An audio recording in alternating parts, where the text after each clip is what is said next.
First point था। Second point है इसमें Pb+4 He+3 Bi+5 forms compounds only with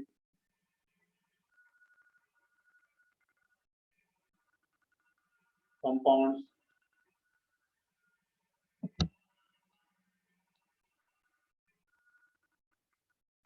only with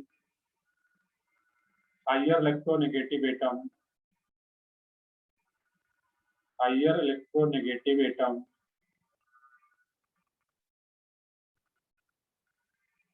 like oxygen and fluorine।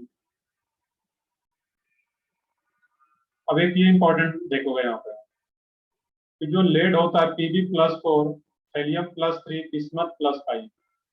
अब यहाँ पे सोचना है कि जो लेड होता है, हम लोगों ने देखा था कि Pb+4 less stable oxidation state वाला केस है, ये +2 में मोर स्टेबल होता है।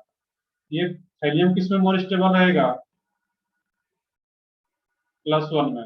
ग्रुप 13 का एग्जांपल देखते हैं, उसमें लास्ट में थैलियम आ रहा था, तो थैलियम +1 में जब मोर स्टेबल होता है, सिमिलरली बिस्मथ +3 ऑक्सीडेशन स्टेट में मोर स्टेबल होता है। सही है।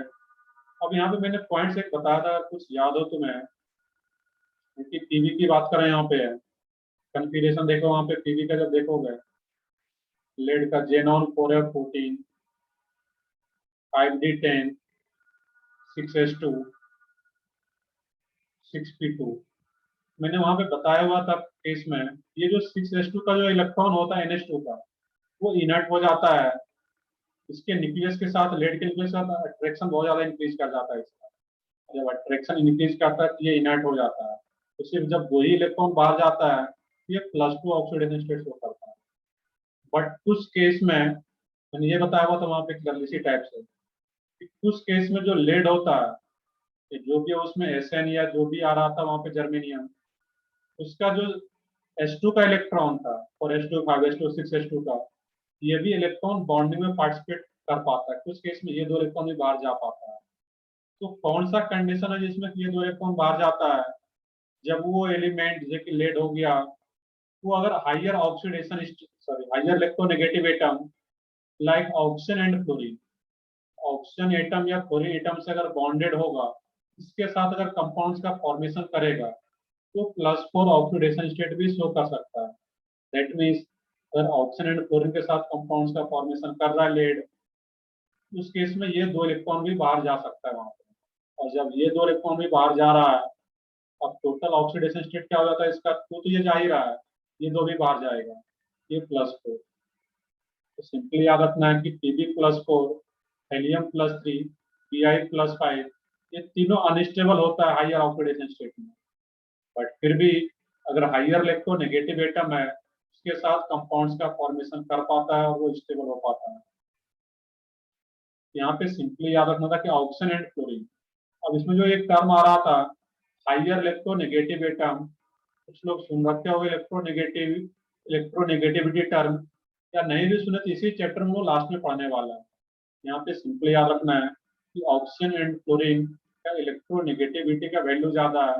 दैट मीन्स ये इसी दोनों एटम के साथ ये तीनों कंपाउंड्स का फॉर्मेशन कर सकता है। यहाँ पे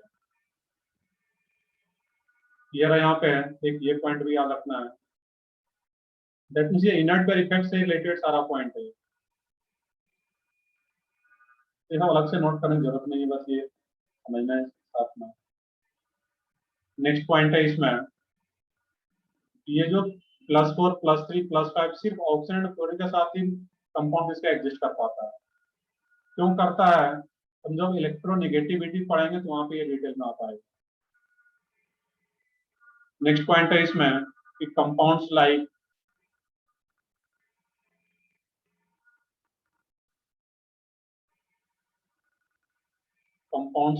TLF3 Tl2O3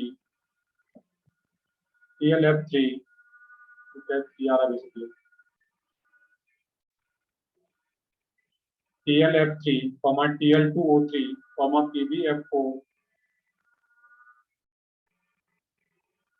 PbF4 BiF5 exist।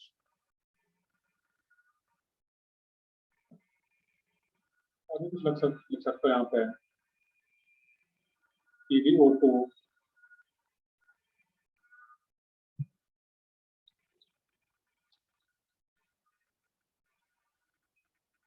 exist, but while TLI3, but pattern पे लिखो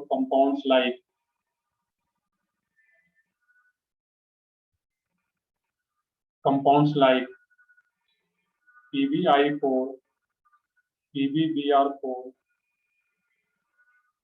BiCl5, etc.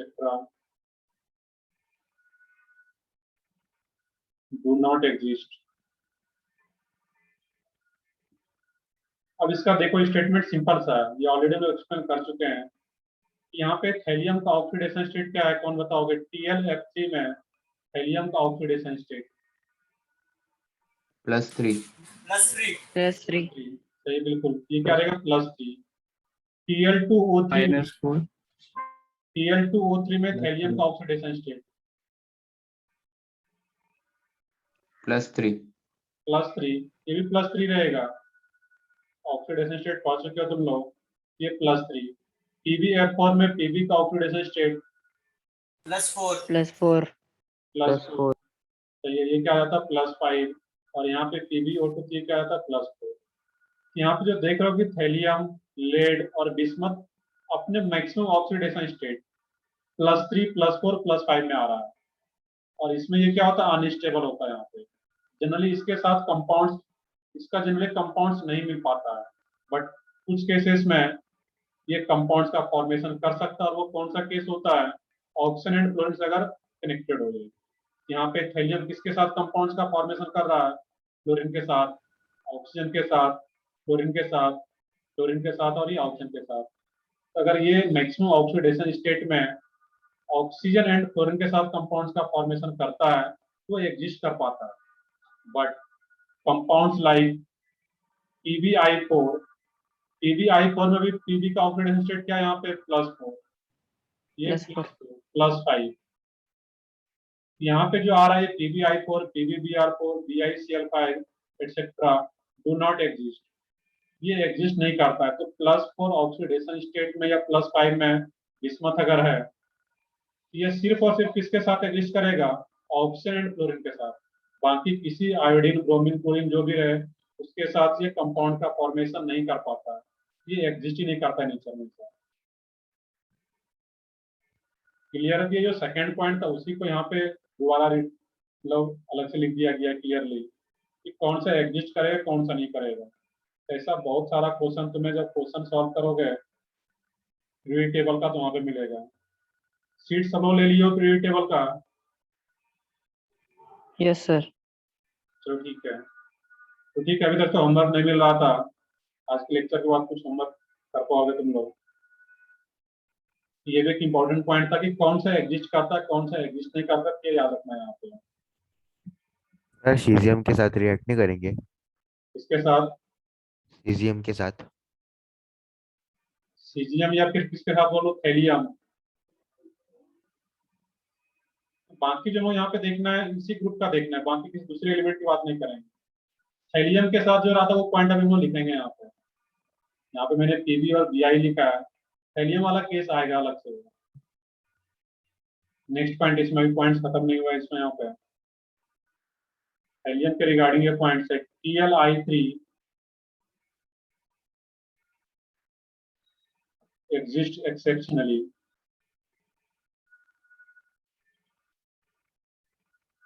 जो TlI3 आ रहा है ये एक्सेप्शनली एग्जिस्ट कर पाता है। इसका देखने रीजन क्या है यहाँ पे, क्योंकि थैलियम भी अगर +3 ऑक्सीडेशन स्टेट में आ रहा है अगर मैक्सिमम, उसमें तो सिर्फ ऑक्सीजन एंड क्लोरीन के साथ ही कंपाउंड्स का फॉर्मेशन करता है।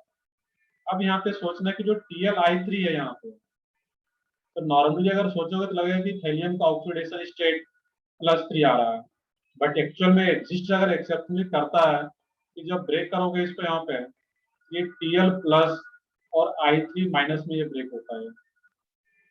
तो TlI3 एग्जिस्ट करने के पीछे लॉजिक ये है कि किस तरीके से ब्रेक होता है। Tl+, Helium+1 और I3-। ओवरऑल चार्ज क्या यहाँ पे बैलेंस कर रहा है। और हम वो जानते हैं कि थैलियम किस ऑक्सीडेशन स्टेट में मोर स्टेबल है? +1 में ही, ये +1 में आ रहा है यहाँ पे। एक क्वेश्चन पूछा भी जा चुका है मेंस में कि TL-I3 कैसे एग्जिस्ट करता है, जब ब्रेक होता है किस फॉर्म में ब्रेक करता है। उसी में अलग अलग ऑप्शन था कि TL3+I- इस टाइप से।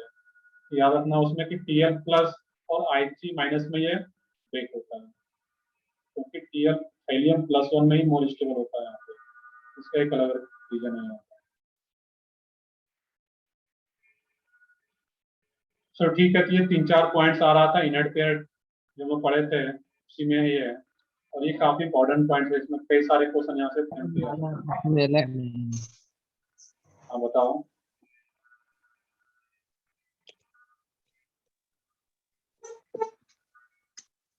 कुछ डाउट है तो ठीक है, यहाँ तक कॉपी करो सब लोग, आगे बढ़ते हैं फिर हम लोग इसमें।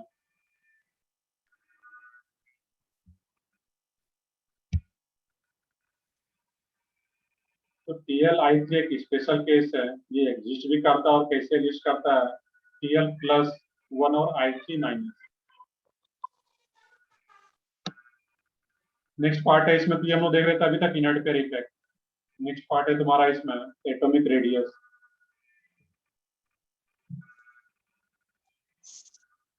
कॉपी कर लिया सब लोग यहाँ तक?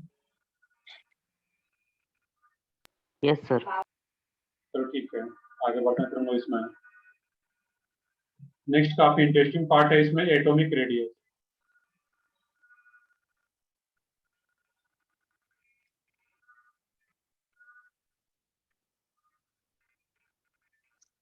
एटॉमिक रेडियस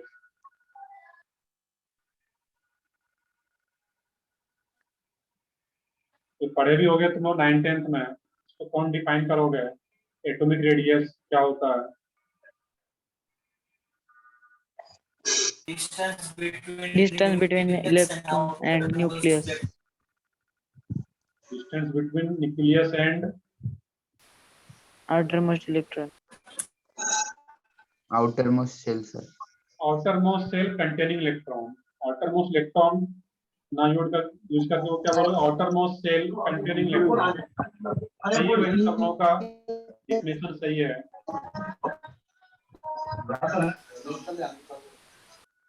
वो बाकी किन्हीं का अभी भी माइक सराउंडिंग का कुछ वॉइस आ रहा है तो उसमें कर सकते हो माइक। सही आदत सब लोगों का सही आ रहा है उसमें।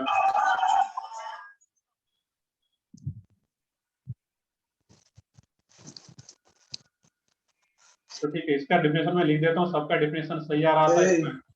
एटॉमिक रेडियस को डिफाइन जो करते हैं, it is the distance between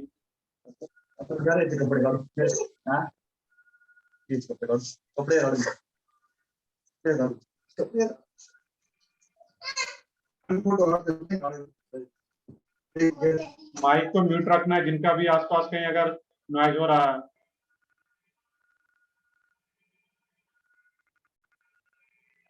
it is the distance between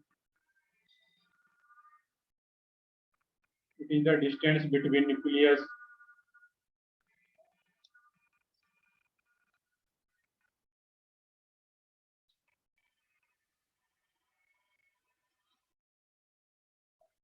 it is the distance between nucleus and outermost orbit containing electron. Outermost orbit containing electron.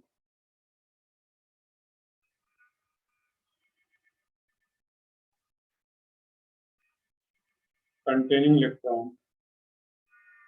तो सिंपल सा डेफिनेशन है कि कोई भी एटम है उसका अगर एटॉमिक रेडियस को डिफाइन करना हो तो उसके न्यूक्लियस एंड आउटरमोस्ट सेल जिसमें कि इलेक्ट्रॉन प्रेजेंट हो उसके बीच का जो डिस्टेंस है वही क्या रहेगा, एटॉमिक रेडियस। अब जो एटॉमिक रेडियस होता है ये अलग अलग टाइप्स का आता है, यहाँ तुम उसको देख लेता है यहाँ पे। तो नेक्स्ट है इसमें एटॉमिक रेडियस और टाइप्स। एटॉमिक रेडियस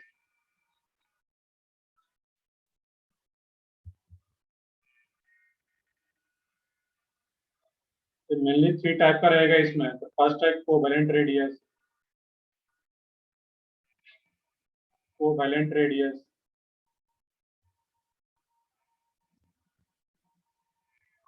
सेकंड है इसमें metallic radius. Metallic radius and third one vendor वाल रेडियस, वेंडर वाल रेडियस। एक एक करके देखते हैं तीनों ये होता क्या है। जो एटॉमिक रेडियस है मेनली क्या रहेगा, 3 टाइप्स का, covalent radius, metallic radius and third one vendor वाल रेडियस। सबसे फर्स्ट है इसमें covalent radius, first one covalent radius.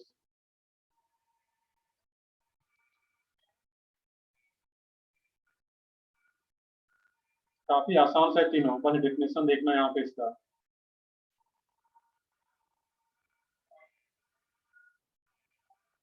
अब देखने जो कोवलेंट रेडियस आ रहा है इस केस में यहाँ पे, तो कहीं ना कहीं इसमें जो टर्म आ रहा है कोवैलेंट, कहीं ना कहीं कोवलेंट बॉन्ड से रिलेटेड है।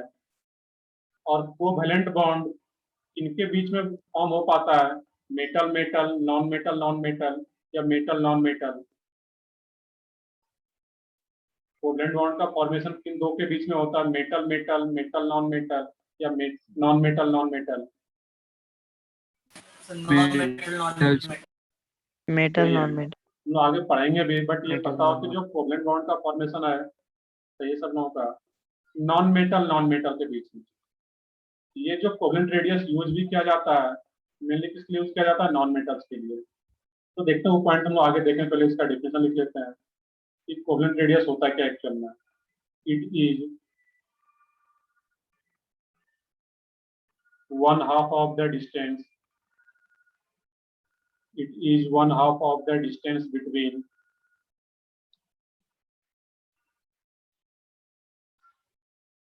it is 1/2 of the distance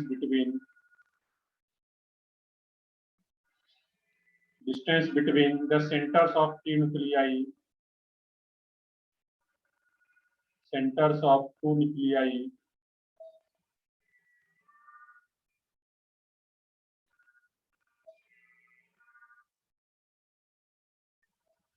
NuClei, centers of two nuclei in bracket of like atoms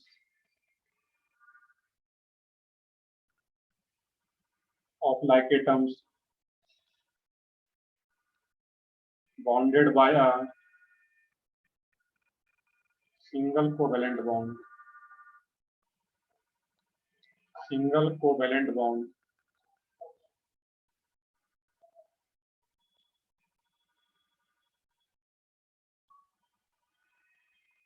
Definition क्या है, it is 1/2 of the distance between the centers of two nuclei in bracket of like atoms, centers of two nuclei bonded by a single covalent bond। इसका मैं structure ऊपर दिखा देता हूँ, यहाँ पे नीचे स्पेस में ऊपर दिखा दे रहा हूँ। यहाँ पे देखना है कि जब भी दो एटम आ रहा है यहाँ पे इस टाइप से ए, और ये कोई दूसरा एटम आ रहा है यहाँ पे, ये भी क्या है तुम्हारा ए, दूसरा एटम आ रहा है यहाँ पे ए।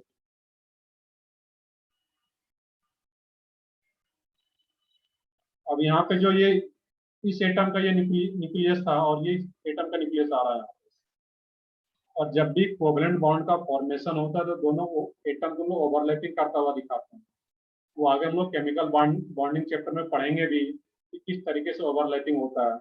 बट अभी याद रखना कि जब भी कोवलेंट बॉन्ड बनता है तो ओवरलैपिंग के थ्रू फॉर्म हो पाता है। तो यहाँ पे एक ही एटम और एक ही एटम, अब ये क्या बन रहा है, इसमें मॉलिक्यूल के फॉर्म में आ रहा है, कोवलेंट बॉन्ड बन रहा है bonded by single covalent bond. अब यहाँ पे क्या होता है, इस दोनों न्यूक्लियस के बीच का जो डिस्टेंस होता है यहाँ पे, मान लो इसको कुछ भी इंडिकेट कर दो, जैसे इंडिकेट करता है तो यहाँ पे कुछ मान लो ये पी है और ये क्यू है, इस सेंटर्स को मानना कि ये पी है और ये क्यू, जैसे मैक्सिमम सोचते हो। यहाँ पे जो आर कोवेलेंट होगा तुम्हारा, आर कोवेलेंट, आर कोवेलेंट बोलने का मतलब क्या है कि कोवेलेंट रेडियस, आर और रेडियस और कोवेलेंट लिखने का मतलब कोवेलेंट रेडियस। इसमें क्या होता है, जो टू न्यूक्लियस के बीच का डिस्टेंस है D D P Q upon 2,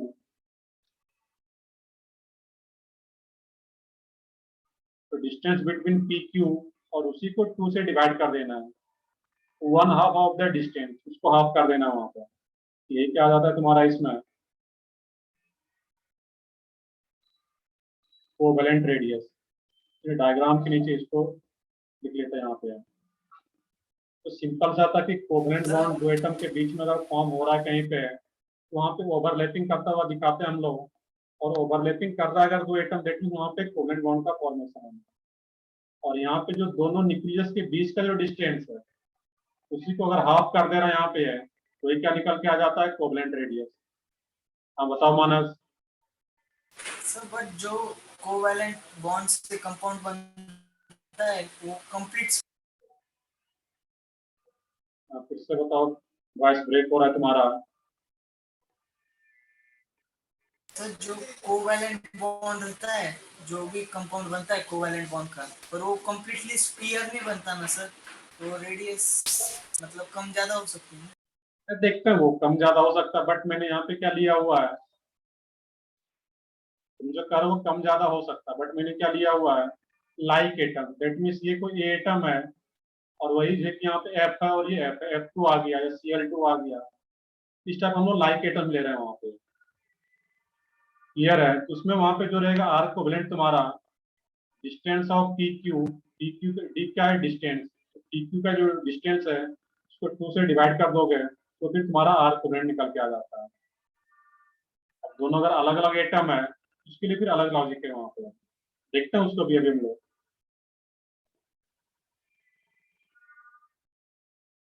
उसको पहले कॉपी करो कि हम लोग क्या देख रहे थे, like atom, that mean same type का एटम है, और डिफरेंट अगर एटम है वहाँ पे तो उसके लिए अलग से देख लेते हैं यहाँ पे। तो पहले कॉपी कर लो।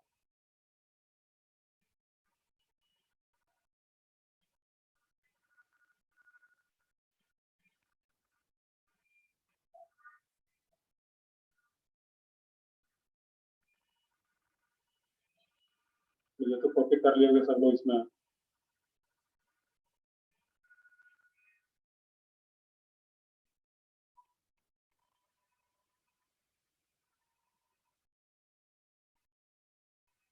हेट्रोडाइएटोमिक और हेट्रोडाइएटोमिक मॉलिक्यूल। हेट्रो का मीनिंग क्या होता है? ये कोवेलेंट रेडियस में ही क्या? बिल्कुल, ये कोवेलेंट रेडियस का ही पार्ट है, ये कोवेलेंट रेडियस का ही पार्ट।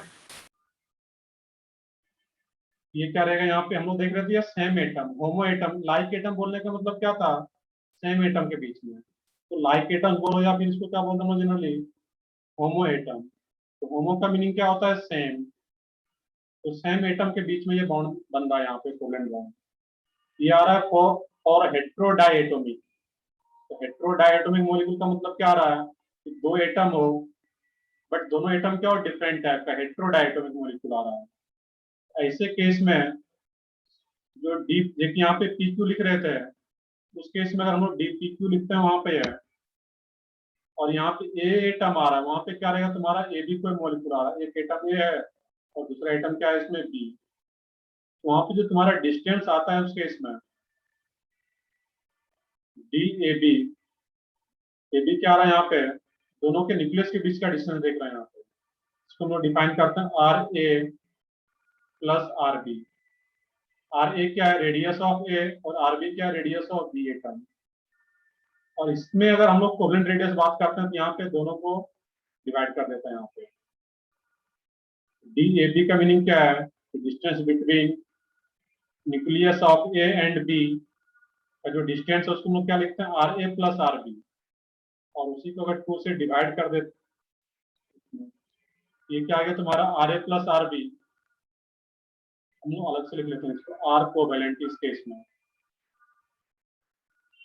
केस में जो आर वैल्यू, आर कोवेलेंट आ जाएगा तुम्हारा R A plus R B. इसी को शॉर्ट में लिख लो इस टाइप से, डी ए बी बाई 2।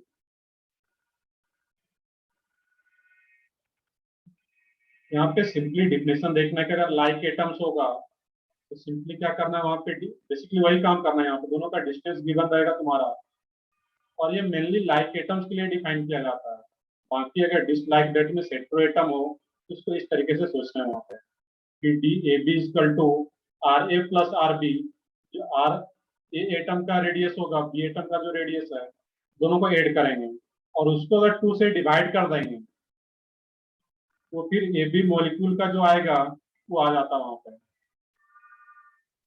हम लोग मॉलिक्यूल में देख सकते हैं यहाँ पे, और बाकी इंडिविजुअली फिर देख पाएंगे। बट मेनली जो डिफाइन हम लोग कर रहे थे वो लाइक एटम्स, मेनली ये पॉइंट याद रखना था। बट हेट्रो एटम के लिए अगर आता है तो वो भी सोच सकते हैं इस तरीके से, R A plus R B, total distance आ जाएगा वहां पे, और उसको 2 से डिवाइड करना हमेशा, हाफ ऑफ द डिस्टेंस। इस पे कोई न्यूमेरिकल तुम लोगों ने नहीं पूछा जाता कभी भी, बस डिफिनेशन याद रख लेना था। और ये डायग्राम इंपॉर्टेंट है कि जब भी कोवेलेंट रेडियस होती है वो ओवरलैपिंग करता हुआ दिखाते हैं दोनों एटम। सर इस पे क्वेश्चंस के साथ है। क्वेश्चन इसमें कैसे आते हैं तो हम लोग देखेंगे अभी। ये मेनली यहाँ पे डिफिनेशन होता है, तीनों में कंपेयर करेंगे हम लोग यहाँ पे कि क्या रहेगा। और एक पॉइंट और इसमें यहाँ पे नोट कर लेते हैं, तो ठीक मैं नेक्स्ट पेज पे कर देता हूँ। क्वेश्चन देखना भी, हम लोग टॉपिक स्टार्ट ही किए हैं, तो इस पे किस टाइप का क्वेश्चन रहेगा।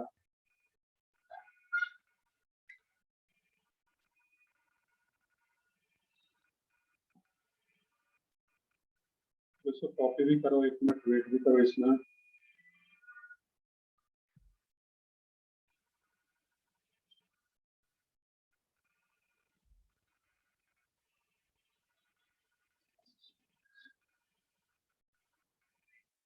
तो ठीक है, आगे देखता हूँ इसमें यहाँ सर पे। इसके बाद जनरल ऑर्गेनिक केमिस्ट्री स्टार्ट करेंगे ना पीरियोडिक के बाद।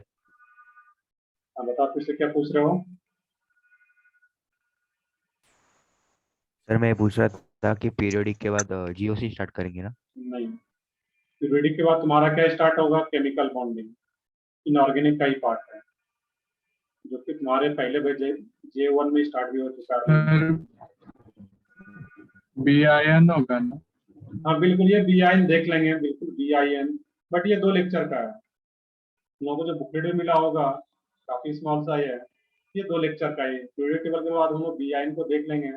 बट जो मेजर टॉपिक होता है वो केमिकल बॉन्डिंग, BIN सिर्फ 2 लेक्चर का ही पूरा चैप्टर है। तो ठीक है, यहाँ तक कॉपी कर लियो सब लोग, आगे बढ़ते हम लोग। यहाँ पे एक इंपॉर्टेंट पॉइंट नोट डाउन करना था कि जो कोवेलेंट रेडियस यूज किया जाता है वो किसके लिए यूज करता है, mainly for non metal.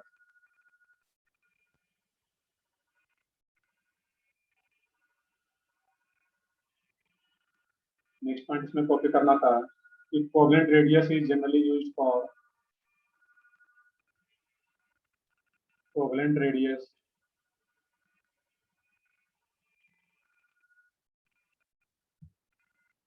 is generally used for non-metal।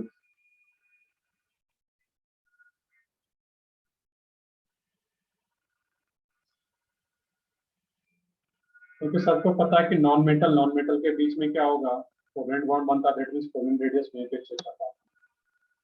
Second है इसमें metallic radius, metallic radius.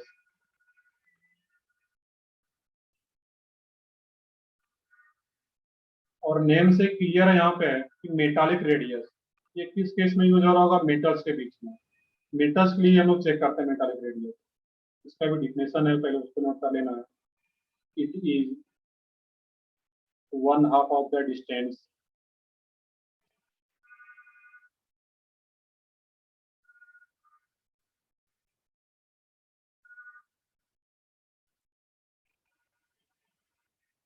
it is 1/2 of the distance between the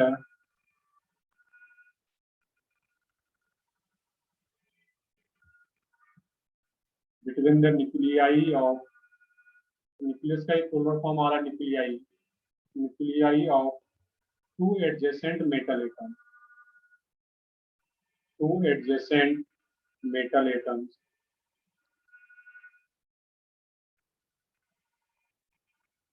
between the nuclei of 2 adjacent metal atoms in the metallic crystal lattice, in the metallic crystal lattice। It is 1/2 of the 1/2 of the distance।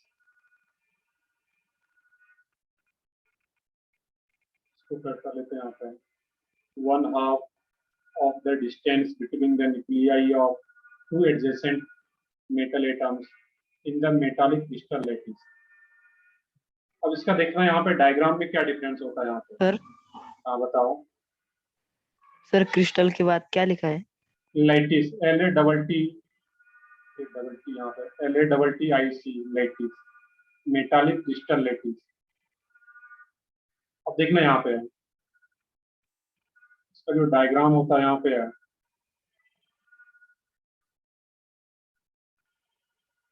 तो दोनों के diagram में ये difference है। उसमें जब covalent radius होता है तो उसमें ओवरलैपिंग करता हुआ दिखाते हैं, और इसमें क्या होता है मेटल रेडियस में, तो दोनों में मेटल एटम होता है वो कैसे होता है, एडजेसेंट, एडजेसेंट मेटल एटम। और ये जो आ रहा था इसमें टर्म मेटालिक क्रिस्टल लैटिस, समझते हैं इसको भी क्या है यहाँ पे। सबसे पहले ये दो मेटल एटम आ रहा है यहाँ पे और वो एडजेसेंट आ रहा है यहाँ पे, और इसमें अगर मेटालिक रेडियस को डिफाइन करना है यहाँ पे मुंह पे, इसके बीच का जो डिस्टेंस होगा यहाँ पर, इसमें भी सेम कंसेप्ट है, बट इसमें एडजेसेंट में मेटल एटम का केस है, एडजेसेंट में दिखाते हैं, और नॉन मेटल है तो ओवरलैपिंग करते हुआ दिखा रहे थे पीछे। अब यहाँ पर भी जो दो मेटल एटम है उसका कुछ भी मान लो यहाँ पे कि PRI सेंटर का नाम नेम P, और इस सेंटर को क्या बोलना है यहाँ पे Q। यहाँ पे जो तुम्हारा R मेटालिक होगा, दैट मीन्स मेटालिक रेडियस, तो क्या हो जाता है इसमें distance between PQ upon 2, half, 1/2 of the distance, ये क्या रहेगा तुम्हारा मेटालिक।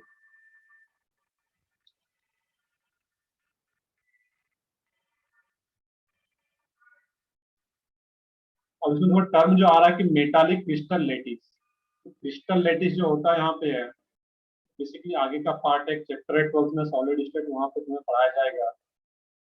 तो जो भी मेटल्स का अरेंजमेंट होता है यहाँ पे, तो बस देख लोगे यहाँ पे है किसी क्रिस्टल में इस टाइप से उसका होता है अरेंजमेंट मेटल का।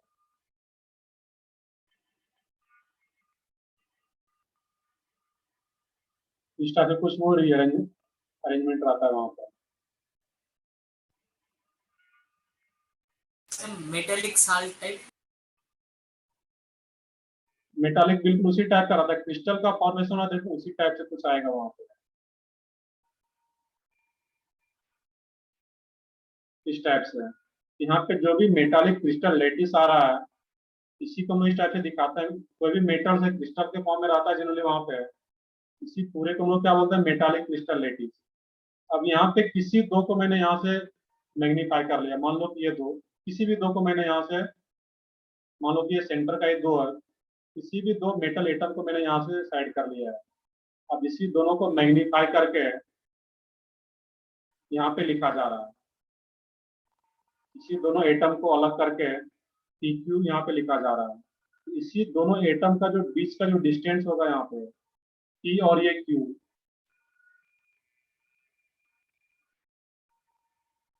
तो ठीक है अभी आ रहा हो प्रॉपर वॉइस, बीच में कुछ अटक रहा था, तो देखते हैं यहाँ पे ये क्या हो, इसमें किसी भी दो मेटल एटम को मैंने यहाँ से हटा लिया है, मैग्नीफाई करके यहाँ पे दिखा रहा है। तो इसी को, इस वाले पार्ट को क्या बोलते हैं यहाँ पे मेटालिक क्रिस्टल लैटिस, और इसी में से दो एटम को अलग कर रहा है यहाँ पे, दोनों न्यूक्लियाई के बीच का जो डिस्टेंस होगा उसी को क्या बोलते हैं हम मेटालिक रेडियस। बस यहाँ पे इतना ही डिफिनेशन समझना है यहाँ पे। और ये मेनली किसके लिए यूज होता है, नेम से क्लियर है कि जनरली यूज फॉर मेटल्स। तो कॉपी करो पहले यहाँ पर,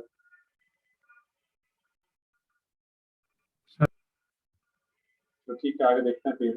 mainly use for metal, sir हाँ बताओ। हाफ पीक क्यों होता है? हाफ फिल्म में मैं यहाँ पे क्या यूज कर रहा हूँ कि रेडियस, तो रेडियस क्या होता है यहाँ पे, रेडियस तो कहीं हाफ ही रहेगा ना, ये यहाँ पे हाफ इसलिए कर रहा हूँ मैं यहाँ पे कि हाफ ऑफ द डिस्टेंस, तो हाफ डिस्टेंस का मतलब क्या, मुझे रेडियस लेना है।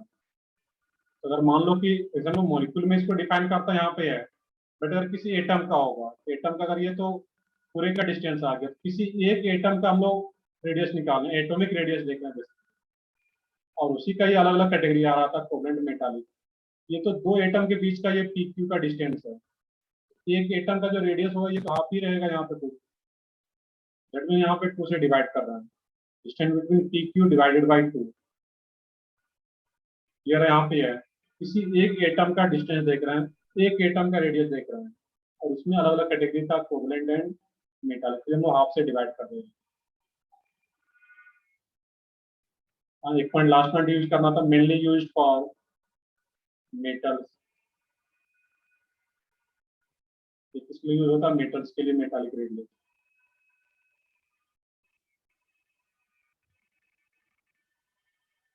तो सिंपल सा पॉइंट है कि कोई भी अगर मेटल्स है उसका जो अरेंजमेंट होता है वो क्या होता है, इस टाइप से उसका अरेंजमेंट होता है, जो तुम्हें डिटेल में सॉलिड स्टेट चैप्टर होता है फिजिकल केमिस्ट्री में वो बताया जाएगा वहाँ पे। बट यहाँ पे बस याद रखना कि मेटल्स का अरेंजमेंट जो होता है इस टाइप से होता है, और ये क्रिस्टल के फॉर्म में रहता है इस टाइप से। इसी दोनों को हम लोग यहाँ पे जो एडिसेंट में 2 एटम था उसको यहाँ पे हम लोग अलग करके दिखा रहे हैं, और उसका जो 2 न्यूक्लियस के बीच का जो डिस्टेंस है उसी को 2 से डिवाइड कर दें तो वही क्या आता है, मेटालिक रेडियस। बस ये याद रखना था। नेक्स्ट है इसमें कोवैलेंट रेडियस।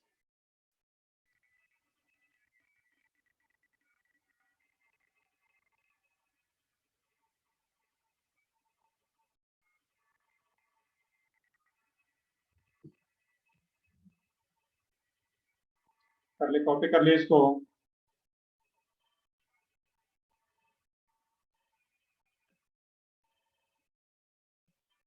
Yes sir. देखते हैं क्वेश्चन वाला पार्ट क्या रहेगा इसमें, क्वेश्चन वाला पार्ट हम लोग देखते हैं अभी इसमें किस टाइप का रहता है। तो ठीक है, आगे बढ़ते हैं लोग इसमें। फिर अभी लास्ट वन है इसमें वैन वाल रेडियस।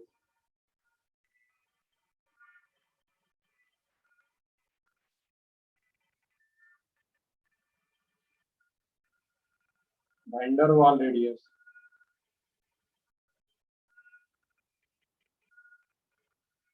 अब इसमें कि वैन वाल रेडियस क्या होता है इसका मैं डिफिनेशन लिख दे रहा हूँ, फिर डायग्राम में देखते हैं इसका।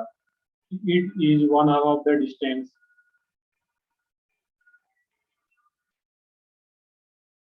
One half of the distance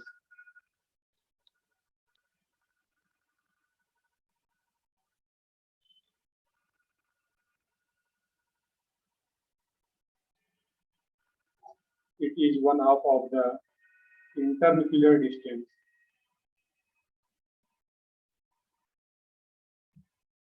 internuclear distance,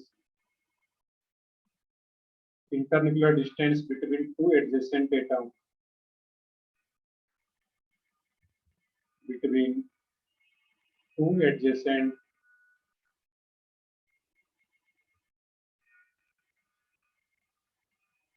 it is 1/2 of the internuclear distance between 2 adjacent atoms into nearest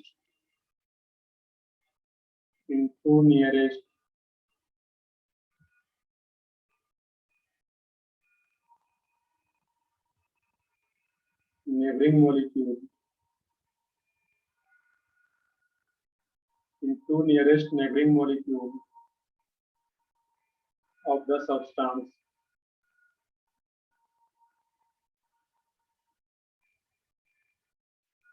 in solid state.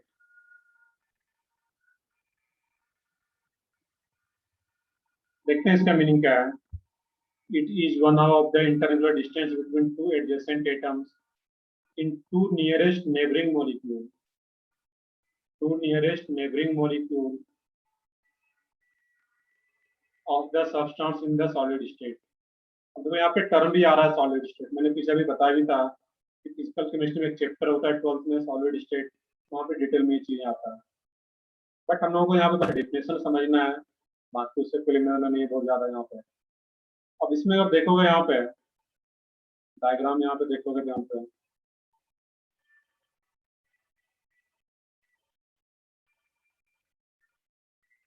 एक ये मॉलिक्यूल आ गया, एक और मॉलिक्यूल है इसमें यहाँ पे,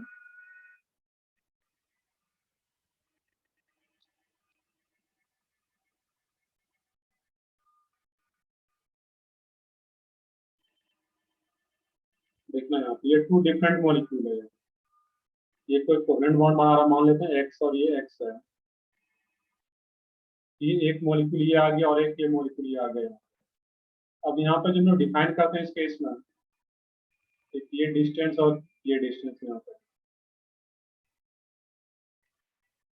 it is 1/2 of the interangular distance between two adjacent atoms in two nearest neighboring molecule।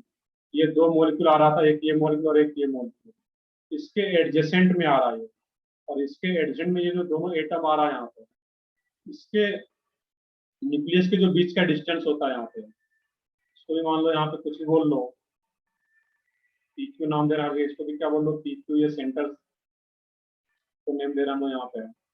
यहाँ पर जो आर वेंडरवाल होता है यहाँ पे, R van der Waals equal to D P Q upon 2।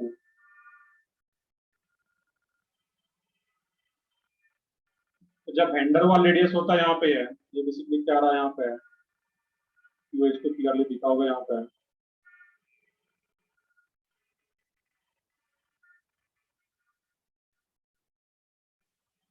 तो वेंडरवाल रेडियस जो होता है मेनली यहाँ पे, वो दो नियरेस्ट नेबरिंग मॉलिक्यूल आता है, उस केस में वो देख पाते हैं यहाँ पे। ये तीन डायग्राम बस माइंड में सेट कर लोगे यहाँ पे कि कोवेलेंट का क्या था, दो ही एटम के बीच में ओवरलैपिंग करा रहे थे। मेटालिक क्या था, दो मेटल एटम एडिशेंट पोजीशन पे आ रहा है, वो ओवरलैपिंग नहीं कर रहा था। और वेंडर वाल रेडियस वैसे सोच सकते हो, एक ये कोवेलेंट टाइप से इधर आ गया और ये कोवेलेंट टाइप से, और इस दोनों का फिर ये मेटालिक टाइप से आ रहा था यहाँ पे एडजेसेंट पोजीशन पे, और ये अगर एडजेसेंट पोजीशन पे आ रहा है, इस दो एटम के जो एडजेसेंट एटम आ रहा था नेबरिंग मॉलिक्यूल में, उसके जो सेंटर्स का डिस्टेंस है, जो न्यूक्लियस के बीच का डिस्टेंस है, उसको अगर 2 से डिवाइड करता है यहाँ पे है, वही क्या आ जाता है यहाँ पे, R van der Waals, that mean van der Waals radius.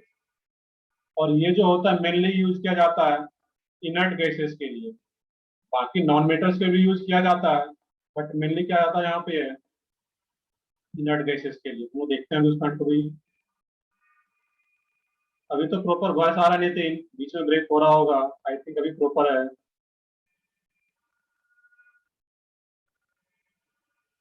तो ठीक है, अभी देखते हैं प्रॉपर वॉइस आ रहा है सबको। ये बस डायग्राम इसमें याद रखना इस टाइप से है, वो भी क्वेश्चन कहीं डिफिनेशन वगैरह नहीं पूछा जाता है इसमें। तो मेनली इसमें एक पॉइंट नोट करना था, it is mainly used for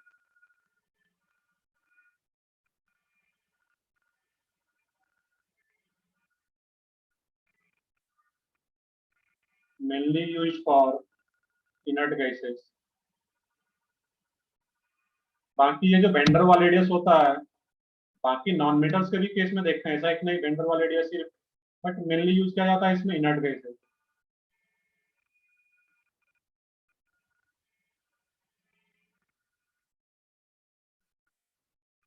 बाकी एक कोवेलेंट में भी यूज किया जाता है, mainly use for inert gases, that means non metal, not covalent यहाँ पर। इसमें लिख लोगे inert gases and non metal. Non metals में हम लोग मेनली कोवेलेंट रेडियस तो देखते हैं, साथ साथ उसमें वेंडर वाल रेडियस देखते हैं। बट जब भी इनर्ट गैस है, इनर्ट गैस क्या होता है वहां पे, जब कुछ याद हो, इनर्ट गैस को इनर्ट गैस क्यों बोला जाता है इनर्ट, क्योंकि वो बॉन्डिंग में पार्टिसिपेट नहीं कर पाता है, और जब बॉन्डिंग में पार्टिसिपेट नहीं कर पाता है वहां पे, मेनली हम लोग इनर्ट गैसेस के लिए अलग टाइप का रेडियस देखते हैं वहाँ पे। कोवेलेंट बॉन्ड का फॉर्मेशन नहीं कर पाता इनर्ट गैस जो भी है वहाँ पे, और इनर्ट गैस अगर बॉन्डिंग का फॉर्मेशन नहीं कर पाता तो उसमें लोग वेंडर वाल रेडियस देखते हैं। बाकी नॉन मेटल्स के केस में भी लोग वेंडर वाल रेडियस को देख पाएंगे। नेक्स्ट पॉइंट आता है इसमें यहाँ पे, ये जो तीनों टाइप का रेडियस है इसमें यहाँ पे, इसमें जो सबसे ज्यादा साइज होगा यहाँ पे, ओवरऑल रेडियस की बात करें अगर हम लोग यहाँ पे, तो सबसे ज्यादा रेडियस किसका रहता है यहाँ पे, वेंडर वाल। ये एक इंपॉर्टेंट क्वेश्चन है यहाँ पे, वेंडर वाल,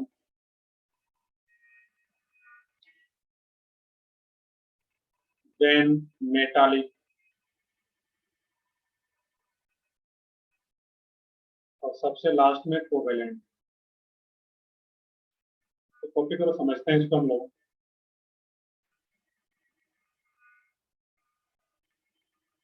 तो तीनों रेडियस में जब कंपेयर करते हैं तो मेटालिक और कोवलेंट की बात अगर पहले करें तो कोवलेंट में क्या हो रहा था और मेटालिक में, एक मिनट में आता हूँ इस पेज पे अभी। तो मेटालिक में जस्ट एडजेसेंट में दिखा रहे थे पी की, और उसके हाफ बीच जो डिस्टेंस का हाफ कर रहे थे वो आर मेटालिक आ रहा था। इसमें क्या हो रहा था, ओवरलैपिंग करा रहे थे। तो मेटालिक और कोवलेंट में सिंपली भी सोचोगे कि तो ओवरलैप कर रहा था, और ओवरलैप करके डिस्टेंस कुछ ना कुछ कम होगा, और 2 से डिवाइड भी करें तो ओवरऑल कम ही रहेगा। लेकिन इसमें क्या हो रहा है, जस्ट एडजेसेंट में दिखा रहा है, ये ओवरलैप नहीं कर रहा है। और जब ओवरलैप नहीं कर रहा है तो यहाँ पे पी क्यू के बीच का जो डिस्टेंस होगा वो ज्यादा ही रहेगा कोवलेंट के कंपेरिजन में। दैट मीन्स मेटालिक का जो साइज होता है, जो रेडियस होगा ओवरऑल ज्यादा रहता है कोवलेंट। अब वैंडरवाल की बात करें तो वैंडरवाल में क्या रहा था, इस केस में मेटालिक जैसा ही आ रहा है यहाँ पे, बट ये 2 नियरेस्ट नेबरिंग मॉलिक्यूल के बीच का देखते हैं। यहाँ पे क्या होता है, इस साइड से भी जो एक मॉलिक्यूल होगा और इधर का भी मॉलिक्यूल, ये भी कुछ रिपेल ही करता है। यहाँ पे एक केस हो सकते हैं कि प्रॉपर जो रहता है यहाँ पे दूसरे को रिपेल ही कर रहा होता है, यहाँ पे एग्जैक्टली ये एडजेसेंट में आता भी नहीं है यहाँ पे है, फिर वो इसी टाइप से दिखा रहा है यहाँ पे एडजेसेंट में। दैट मीन्स ओवरऑल जो वैन वाल रेडियस होता है वो सबसे ज्यादा हो जाता है यहाँ पे, क्योंकि 2 मॉलिक्यूल के बीच में दिखाते हैं, और मेटालिक में सिंपल 2 एटम के बीच में दिखा रहे थे। ओवरऑल ये जो रेडियस होता है वैंडरवाल, ये सबसे ज्यादा हो जाता है। ये सिंपली ऑर्डर ये याद रख लेना, यहाँ पे अगर क्वेश्चन कहीं पे आता है तो बस एक ये क्वेश्चन आ सकता है कि तीनों में ऑर्डर क्या रहेगा। तो ठीक है, ये बस 3 डिफिनेशन है, इसको बस ध्यान रखोगे, बाकी इसका क्वेश्चन बहुत ज्यादा नहीं आता है। नेक्स्ट जो क्वेश्चन वाला पार्ट है वो हम लोग अब स्टार्ट करेंगे यहाँ पे।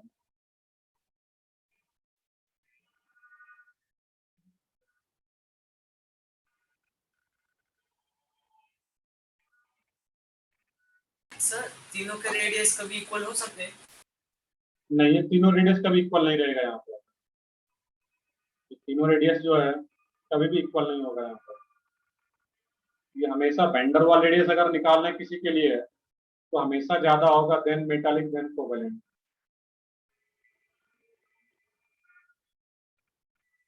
लेकिन उनके फॉर्मूले तो सेम दिख रहे अब बताओ, कुछ डाउट है? सर, लेकिन उनके फॉर्मूले तो सेम दिख रहे हैं ना। कुछ लोग डाउट शायद पूछ रहे हो लेकिन वॉइस प्रॉपर नहीं आ पा रहा है।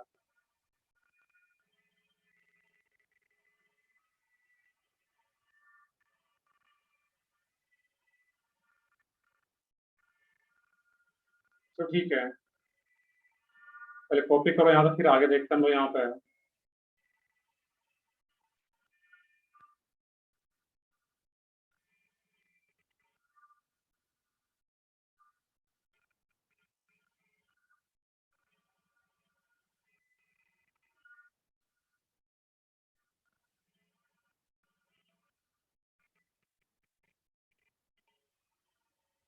बिल्कुल फार्मूला क्या आ रहा है यहाँ पे है,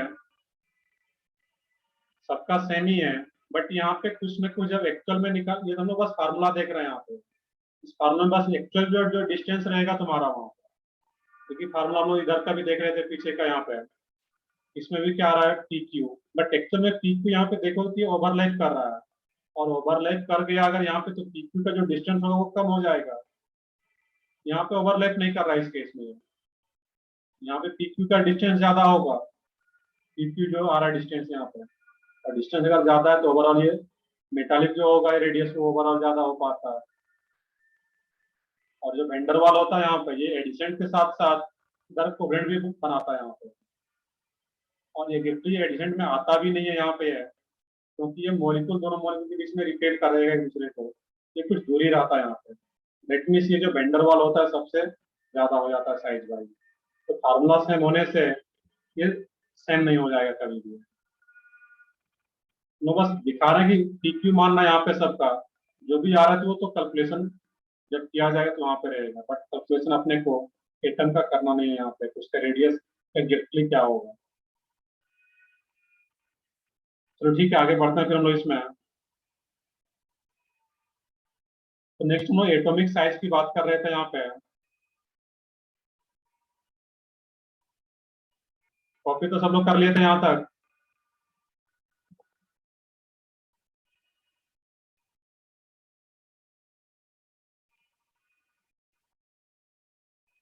तो ठीक है, देखते हैं आगे हम लोग इसमें एटॉमिक साइज, एटॉमिक रेडियस या size.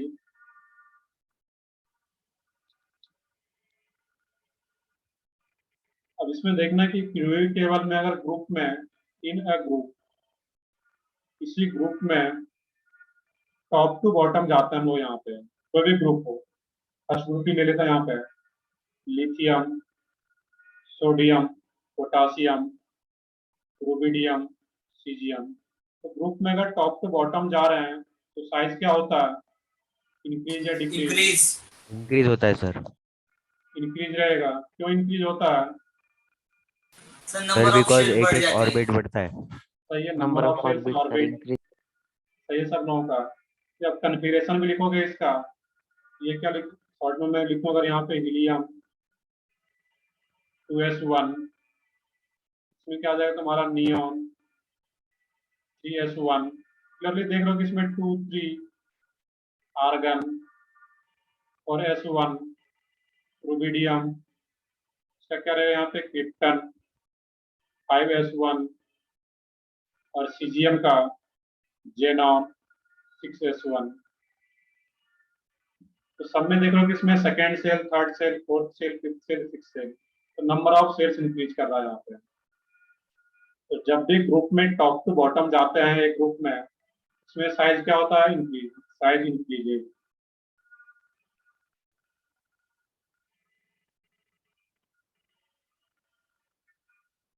Size increases due to increase in number of cells, increase in number of cells।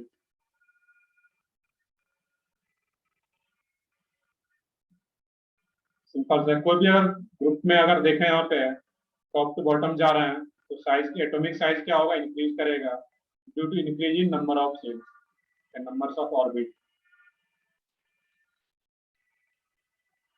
कोई भी एग्जांपल ले सकते हो यहाँ पे, ऐसा नहीं कि क्लोरीन, क्लोरीन, ब्रोमीन, आयोडीन। इसमें भी अगर टॉप टू बॉटम जा रहे हैं, एक ग्रुप का एलिमेंट है, इसमें क्या होगा, साइज नीचे इंक्रीज करेगा यहाँ पे top to bottom, size increases downward.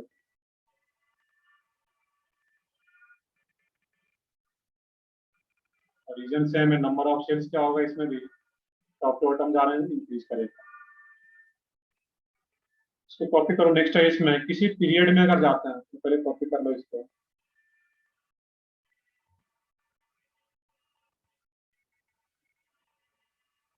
हाँ मानस बताओ। सर सबसे वायलेंट मेटल कौन सा है, सोडियम या पोटेशियम? सबसे वायलेंट, वायलेंट। वो पूछ रहा है कि सबसे सबसे डिस्ट्रक्टिव, ज्यादा, डिस्ट्रक्टिव मेटल कौन सा है। वो तो मेटल में देखेंगे कौन सा डिस्ट्रक्टिव या नॉन एक्टिव मेटल की बात करता है वहां पर, lithium, sodium, potassium, rubidium, caesium. सबसे ज्यादा एक्टिव मेटल जो रहेगा यहाँ पे तो वो देखेंगे आगे। एक टर्म आता है आयोनाइजेशन एनर्जी, पढ़े भी होंगे कुछ लोग, ने सुने होंगे आयोनाइजेशन एनर्जी। तो आयोनाइजेशन एनर्जी में हम लोग ये चीजें पढ़ेंगे कि कौन सा मेटल इजिली इलेक्ट्रॉन लूज करेगा, इसका आयोनाइजेशन एनर्जी ज्यादा हो, कौन सा ज्यादा एक्टिव मेटल होगा। तो सारी चीजें हम लोग आयोनाइजेशन एनर्जी वाले टॉपिक में पढ़ेंगे वहां पर। यहाँ पे सिर्फ हम लोग साइज कंपेयर कर रहे हैं, साइज क्या होगा।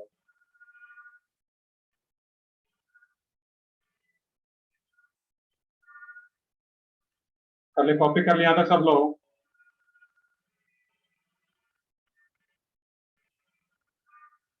Yes sir. यस ठीक है, यस सर। तो ठीक है, फिर आगे बढ़ता हूँ। मैं यहाँ पे नेक्स्ट पेज पे ले लेता हूँ।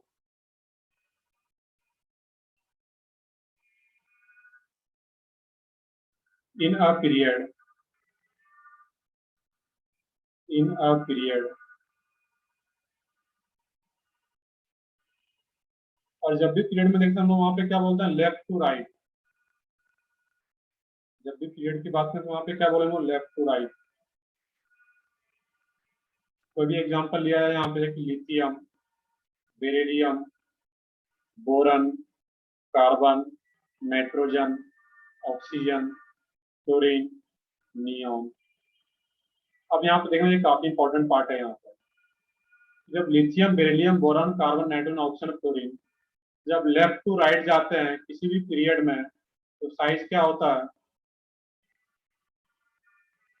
डिक्रीज होता है। Sir decreases. डिक्रीज साइज है। डिक्रीज है, सही है बिल्कुल। रीजन क्या है? Sir number of proton increases. number of number of proton electrons increases. Number of proton भी इंक्रीज करता है और नंबर ऑफ इलेक्ट्रॉन भी तो इंक्रीज करता है। फोर्स ऑफ अट्रैक्शन बढ़ता है। फोर्स ऑफ अट्रैक्शन बढ़ जाती है ना, नंबर ऑफ प्रोटॉन बढ़े तो।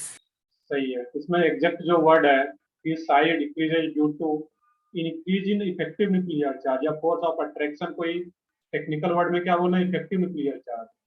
तो size decreases due to increase in effective nuclear charge. Effective nuclear charge, और इसी को क्या बोलना है? Force of attraction.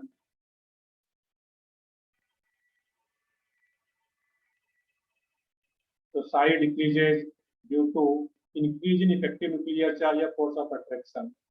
But technical word जो तुम्हें क्वेश्चन आएगा उसमें इस टाइप से लिखा रहेगा कि रीजन क्या होगा, तो उसमें बताना है due to increase in effective nuclear charge. अब एक इंपॉर्टेंट पॉइंट यहाँ पे ये है, ओवरऑल जो साइज होता है यहाँ पे, तो सबसे ज्यादा साइज किसका होगा? लिथियम। लिथियम का होना चाहिए था। बट अगर एरो को ध्यान से देखोगे, मैंने जो डिक्रीज कराया हुआ वो कहाँ तक डिक्रीज कराया? अप टू क्लोरीन तक। नियॉन का सबसे ज्यादा होता है। क्यों नियॉन का सबसे ज्यादा होता है? मैंने अभी बताया था कि नियॉन एक इनर्ट गैस है, और इनर्ट गैस के केस में हम लोग क्या देखते हैं? कौन सा रेडियस? वैन डर वाल रेडियस। और तो वैन डर वैन डर वाल वाल। रेडियस का साइज सही है, और वैन डर वाल रेडियस का साइज सबसे ज्यादा होता है। दैट मीन्स यहाँ पे जो होगा नियॉन का तुम्हारा सबसे ज्यादा रहेगा। डिक्रीज जो करता अप टू क्लोरीन, नियॉन में वैन डर वाल रेडियस देखते हैं, नियॉन का रेडियस सबसे ज्यादा, बाकी फिर वो नॉर्मल जैसा दिखाया गया वैसा ही रहेगा। Then lithium, beryllium, boron, carbon, nitrogen, oxygen, chlorine. ये एक अलग से याद रखना पड़ेगा तुम्हें। जो डिक्रीज करता है वो अप टू क्लोरीन तक ही, नियॉन का साइज सबसे ज्यादा है, क्योंकि इसमें लोग वैन डर वाल रेडियस चेक कर रहे होते हैं।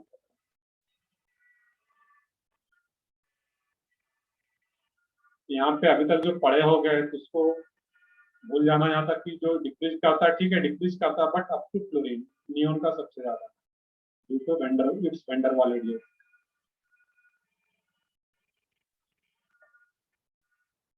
तो ठीक है, आगे बढ़ते हैं फिर हम लोग इसमें। यहाँ पे अब इसी तरीके से कोई भी आ रहा है यहाँ पे, ये हम लोग सेकंड पीरियड का एलिमेंट देख रहे थे बेसिकली है। ये क्या था? Second period element. फिर थर्ड पीरियड का भी रहा था, तो इसी तरीके से देखते हैं वहां पे।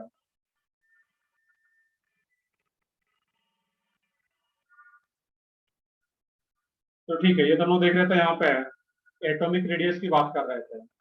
नेक्स्ट है इसमें आयोनिक रेडियस।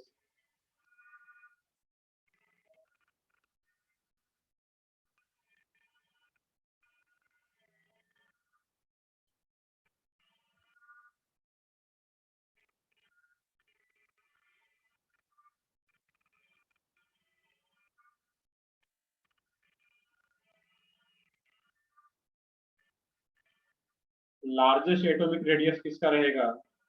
ऐसा कुछ यहाँ पे अलग से नहीं रहता कि लार्जेस्ट किसका होगा। अगर कंपेयर करोगे इसमें यहाँ पे तुम, तो टॉप टू बॉटम और लार्जेस्ट अभी जितना भी आ रहा है एलिमेंट्स इसमें, यहाँ पे बहुत सारे एलिमेंट्स है। यूरेनियम का है। देखते हैं वहां पे वैसे भी अगर देखोगे। बाकी अगर किसी स्पेसिफिक कितना डेटा होता है तो डेटा वाला पार्ट भी फिजिकल केमिस्ट्री में आ जाएगा। बट हम यहाँ पे सिर्फ कंपेयर करें कौन सा ज्यादा कौन सा कम होगा। तो टॉप टू अगर बॉटम जा रहा है इसमें, तो बॉटम में जो आ रहा है ग्रुप में तो सबसे ज्यादा रहेगा। और पीरियड में अगर जा रहे हैं लेफ्ट टू राइट, तो सबसे ज्यादा किसका रहेगा? स्टार्टिंग वाले का, क्योंकि बाद में तो फिर डिक्रीज ही करता है। तो उसके अकॉर्डिंग देखोगे वहां पे, तो फिर क्या रहेगा वहां पे? फ्रांसियम, रेडियम, इस सब का फिर वहां पे क्या आ जाता है तुम्हारा? ज्यादा होगा, जो कि एस ब्लॉक है वहाँ। बट ऐसा क्वेश्चन कभी आता नहीं है किसका साइज सबसे ज्यादा है।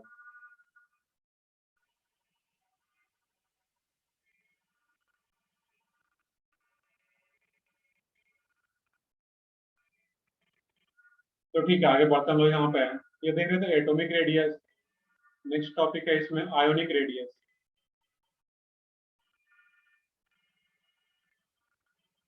आयोनिक रेडियस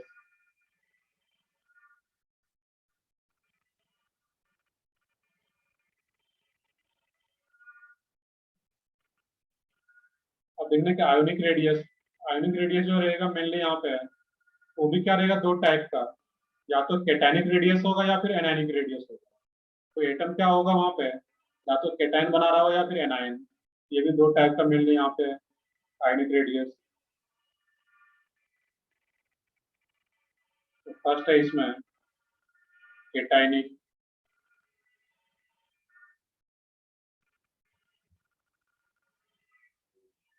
और सेकंड वन एनायनिक रेडियस।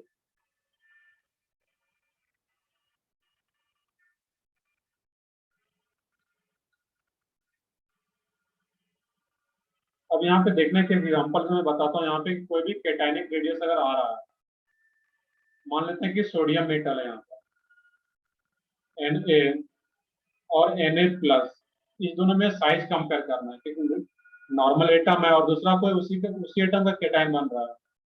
इस दोनों में जब साइज कंपेयर करेंगे तो कैसे सोचना है, देखोगे ध्यान से। यहाँ पे इस मेटल की बात कर रहे हैं, इस न्यूट्रल एटम की बात कर रहे हैं यहाँ पे हम लोग।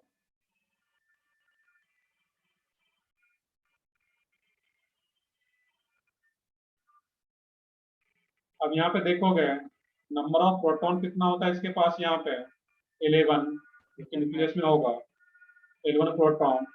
और इसमें इलेक्ट्रॉन कितना होता है न्यूट्रल एटम में, 11 इलेक्ट्रॉन अलग अलग ऑर्बिट में होगा। मैं एक ही में यहाँ पे दिखा रहा हूँ, एक्चुअल का होता है ये अलग अलग ऑर्बिट में रहेगा। Na+ की बात करें यहाँ पे,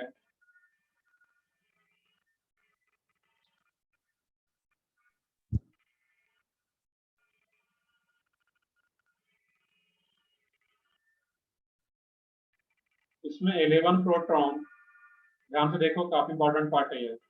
और इसमें इलेक्ट्रॉन क्या रहेगा, 10 इलेक्ट्रॉन, एक इलेक्ट्रॉन तो बाहर जा चुका है। अब यहाँ पे सोचना तुम्हें ये है कि नंबर ऑफ प्रोटॉन दोनों केस में इक्वल है, इसमें भी 11 प्रोटॉन, इसमें भी 11 प्रोटॉन, बट इलेक्ट्रॉन इसमें 11 है और इसमें इलेक्ट्रॉन 10 आ रहा है। तुम्हें यहाँ पे ये सोचना है कि यहाँ पे 10 इलेक्ट्रॉन, इस टाइप से सोचो कि यहाँ पे 11 प्रोटॉन 10 इलेक्ट्रॉन को अट्रैक्ट करेगा यहाँ पे Na+ के केस में, और Na में 11 प्रोटॉन 11 इलेक्ट्रॉन को अट्रैक्ट कर रहा है यहाँ पे। तो अट्रैक्शन किस केस में ज्यादा होगा यहाँ पे, Na या Na+ में? सेकंड Na+ में Na+ में, क्लियर है। और Na+ में अगर अट्रैक्शन ज्यादा होगा, क्योंकि इलेक्ट्रॉन का में प्रोटॉन उतना ही है, और इसमें अगर फोर्स ऑफ अट्रैक्शन ज्यादा है, दैट मीन्स इसका साइज क्या होगा, यहाँ पे अट्रैक्शन ज्यादा होगा न्यूक्लियस की तरफ, और न्यूक्लियस की तरफ अट्रैक्शन अगर ज्यादा होगा तो साइज क्या होगा इसका, कॉन्ट्रैक्ट कर जाएगा यहाँ पे साइज। और साइज कॉन्ट्रैक्ट कर गया इस केस में यहाँ पे है, दैट मीन्स जो ओवरऑल साइज रहेगा यहाँ पे वो किसका ज्यादा होगा, एटम का ज्यादा होगा कैटायन से, Na ग्रेटर देन Na+। सब पर सेकंड केस में एक शेल कम भी हो जाएगा ना। सेल कम हो जाएगा, सेल इलेक्ट्रॉन बाहर गया, बट सेल तो अभी भी है वहां पे, सेल कम हो रहा है वहां पे, बट ओवरऑल उस केस में अगर देखोगे यहाँ पे Na+ में। अब वैसे भी सोच सकते हो वहां पे है Na+, बट एक्चुअल जो रीजन है यहाँ पे इस तरह से सोचना है, इलेक्ट्रॉन वहां से बाहर चला गया, बट सेल तो ऐसा नहीं कि वो भी वहां पे है। एग्जैक्ट जो रीजन हम लोग इस तरीके से सोचते हैं यहाँ पे, इसमें भी 11 प्रोटॉन 11 इलेक्ट्रॉन, 11 प्रोटॉन और 10 इलेक्ट्रॉन, आंसर सेम ही आना है वहां पे जैसे भी सोचो। बट एग्जैक्ट जो रीजन है इसका यहाँ पे है कि इसमें जो सेकंड वाला केस है, इसमें इफेक्टिव न्यूक्लियर चार्ज एक टर्म यूज कर रहे थे तुम लोग सर, अट्रैक्शन ज्यादा होगा। तो फोर्स ऑफ अट्रैक्शन ज्यादा होगा, दैट मीन्स क्या ज्यादा हो रहा है, इफेक्टिव न्यूक्लियर चार्ज इंक्रीज कर रहा है इसमें, इफेक्टिव न्यूक्लियर चार्ज ज्यादा होगा यहाँ पे। तो फोर्स ऑफ अट्रैक्शन ही तो क्या बोलते हैं यहाँ पे इफेक्टिव न्यूक्लियर चार्ज, और इफेक्टिव न्यूक्लियर चार्ज ज्यादा है दैट मीन अट्रैक्शन ज्यादा है, तो साइज क्या होगा इसका कॉन्ट्रैक्ट कर जाएगा, दैट मीन्स ये हमेशा लास्ट में आएगा।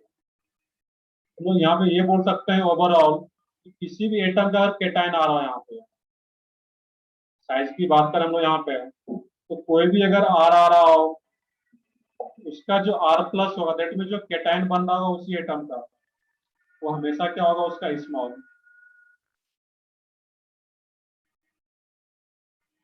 क्लियर यहाँ पे है। अब मान लो कि यहाँ पे एन आर आर प्लस आ रहा है, यहाँ पे एक नॉर्मल सा क्वेश्चन में अगर यहाँ पे पूछूं कि कोई एटम ए आ रहा है, ए प्लस वन है, ए प्लस टू है, ए प्लस थ्री है, वही एक एटम प्लस वन में बना रहा है, ये भी केटाइन, ये भी केटाइन और ये भी केटाइन, इस चारों में साइज का ऑर्डर क्या रहेगा? A is greater than A plus 1 is greater than A plus 2 is greater than A plus 3. Same रहेगा। सेम रहेगा ऑर्डर यहाँ पे है। तो सबसे ज्यादा किसका रहेगा? न्यूट्रल एटम जो कि ए है। तो इसमें जैसे जैसे पॉजिटिव चार्ज इंक्रीज कर रहा है, तो पॉजिटिव चार्ज इंक्रीज करने से क्या होता है? नंबर ऑफ इलेक्ट्रॉन कम हो रहा है, प्रोटॉन तो वही है, ए के पास जो नंबर ऑफ प्रोटॉन है न्यूक्लियस में वो तो सब केस में सेम ही है, तो कम क्या हो रहा है? नंबर ऑफ इलेक्ट्रॉन, और नंबर ऑफ इलेक्ट्रॉन कम हो रहा है दैट मीन उसका अट्रैक्शन जो होगा वो न्यूक्लियस की तरफ बढ़ता चला जाएगा, जेड इफेक्ट भी बढ़ता चला जाएगा, और अट्रैक्शन अगर बढ़ रहा है तो साइज क्या होगा? कॉन्ट्रैक्ट हो जाएगा, और साइज कॉन्ट्रैक्ट हो रहा है दैट मीन स्मॉल। यहाँ पे क्या आता है? ये ए प्लस वन, ए प्लस टू, और ये क्या रहेगा? ए प्लस थ्री। हम लोग ये बोल सकते हैं, यहाँ पे कंक्लूजन निकाल सकते हैं कि जो साइज होता है directly proportional to positive charge. Conclusion ये लिख लोगे कि size directly proportional to positive charge, sorry inversely not directly. Size inversely proportional to positive charge, जितना ज्यादा पॉजिटिव चार्ज होगा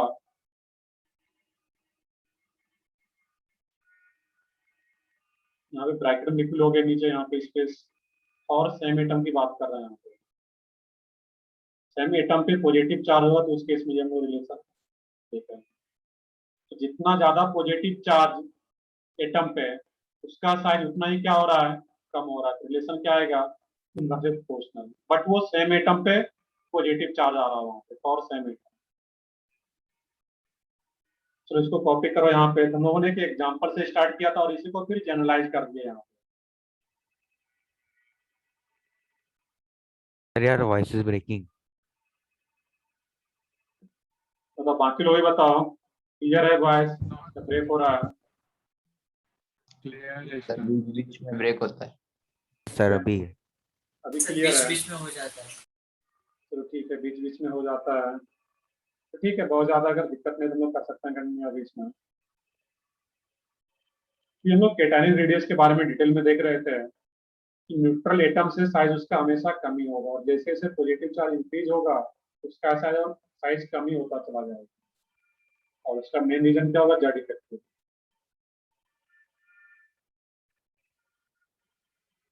उसी तरह से हम लोग एनायनिक रेडियस का भी कंपेयर कर सकते हैं, यहाँ पे इसको कॉपी करो। तो हम लोग एनायनिक रेडियस की बात करें, यहाँ भी एक एग्जांपल में स्टार्ट करूँ। तो जो केटायन होता है वो कौन फॉर्मेट करता है? जो भी मेटल होता है वो इलेक्ट्रॉन लूज करता है, और एनायन का फॉर्मेशन कौन करता है? Non metal. Non metal. Non metal. यहाँ पे मैं एक एग्जांपल लेता हूँ ऑक्सीजन का, O और O माइनस। सोचने का तरीका सेम है यहाँ पे। यहाँ पे एक ऑक्सीजन एटम है और O माइनस आ गया, यहाँ पे आयन, एनायन बन गया। यहाँ पे सोचना है कि ऑक्सीजन की बात करो तो नंबर ऑफ प्रोटॉन क्या होगा? यहाँ पे 8, nucleus first orbit, second orbit,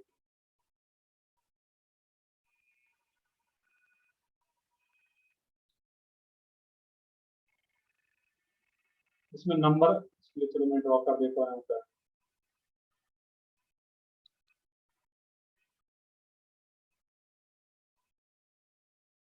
अब यहाँ पे देखना है तो मैं, इसमें नंबर ऑफ प्रोटॉन क्या? 8,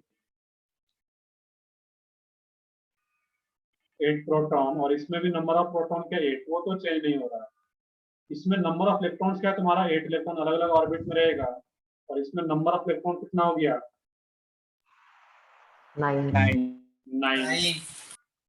तो यहाँ पे नंबर ऑफ प्रोटॉन इंक्रीज कर गया। अब यहाँ पे सोचना कि 8 प्रोटॉन मिलके 8 इलेक्ट्रॉन को अट्रैक्ट कर रहा है, और इसमें भी 8 प्रोटॉन मिलके 9 इलेक्ट्रॉन को अट्रैक्ट कर रहा है यहाँ पे। तो ओवरऑल जो अट्रैक्शन होगा वो किस केस में ज्यादा होगा, फर्स्ट केस। फर्स्ट केस में। और फर्स्ट केस में अगर अट्रैक्शन ज्यादा हो रहा है तो साइज क्या होगा, कॉन्ट्रैक्ट करेगा, और साइज कॉन्ट्रैक्ट करेगा दैट मीन्स इसका साइज स्मॉल होगा। O माइनस का साइज ज्यादा रहेगा O से। क्लियर यहाँ पे, क्योंकि नंबर ऑफ प्रोटॉन ज्यादा हो गया और नंबर ऑफ इलेक्ट्रॉन ज्यादा हो रहा है, और नंबर ऑफ इलेक्ट्रॉन ज्यादा होने से अट्रैक्शन क्या होगा, कम होगा, और अट्रैक्शन कम हो रहा है दैट मीन्स उसका साइज जब भी ज्यादा रहेगा वहां पे। अट्रैक्शन जब ज्यादा हो तो साइज कॉन्ट्रैक्ट करता है, और अट्रैक्शन कम है दैट मीन्स साइज ओवरऑल इसी का ज्यादा रहेगा। इसको भी हम जनरलाइज फॉर्म में लिख सकते हैं कि कहीं भी साइज हो और सेम एटम का एनायन बन रहा हो, और सेम एटम में कंपेयर करोगे हमेशा एनायन का साइज ज्यादा रहेगा न्यूट्रल एटम से।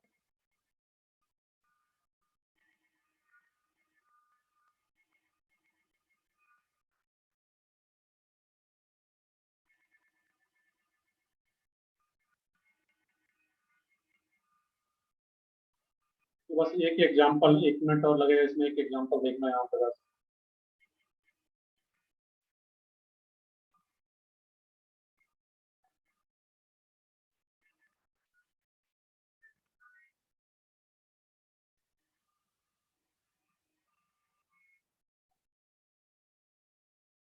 नेगेटिव चार्ज का इन्वर्टेड प्रोपोर्शनल क्यों नहीं, तीन दोबारा सोचना है कि नेगेटिव चार्ज जैसे जैसे इंक्रीज करेगा, तो यहाँ पे एक नेगेटिव चार्ज आया तो साइज इंक्रीज कर गया, और उसको जनरलाइज करोगे नेगेटिव चार्ज के साथ रिलेशन देखोगे तो डायरेक्टली या इनवर्सली, बच्चों सब लोग Directly proportional to the atomic size. Atomic size directly proportional to charge, negative charge देखोगे यहाँ पे।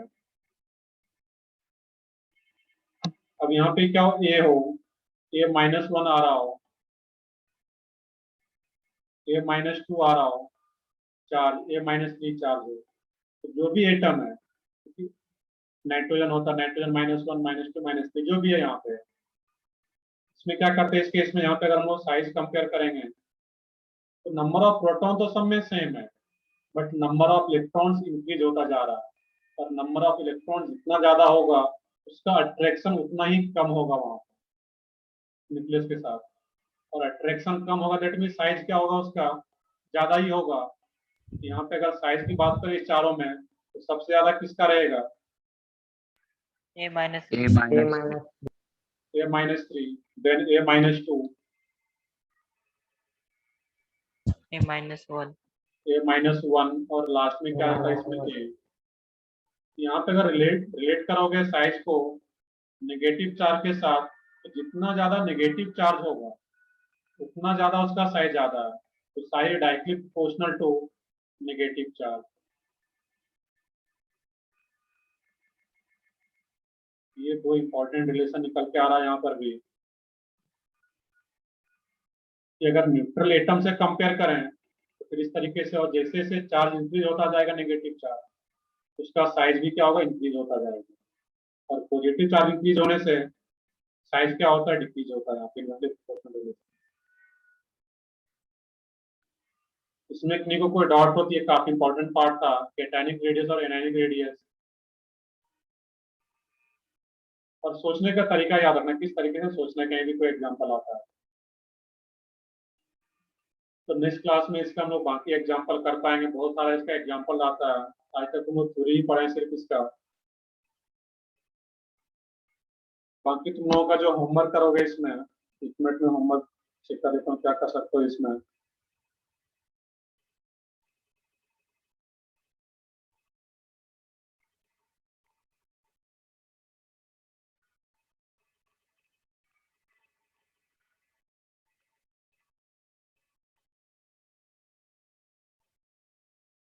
लोगों का जो होमवर्क है इसमें